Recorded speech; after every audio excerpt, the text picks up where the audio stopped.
ప్రభుత్వం ప్రతిష్టాత్మకంగా నిర్వహిస్తున్న ఆపరేషన్ క్లీన్ స్వీప్ కార్యక్రమాల్లో ప్రజలందరూ భాగస్వాములు కావాలని నగరపాలక సంస్థ కమిషనర్ శారదాదేవి పిలుపునిచ్చారు.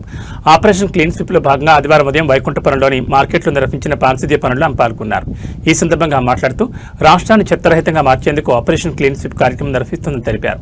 మే 22 నుంచి జూన్ 20 వరకు 4 వారాల పాటు ఆపరేషన్ క్లీన్ స్వీప్ కార్యక్రమం నిర్వహిస్తున్నట్టు తెలిపారు.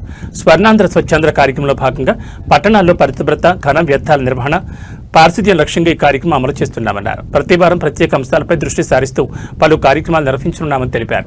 ముఖ్యంగా మార్కెట్లు, ప్రధాన రహదారులు, కాలువలు శుభ్రపరిచే పనులు, ప్రజా మరుగుదొడ్ల పరిశుభ్రత వంటి కార్యక్రమాలు చేపడతామని తెలిపారు.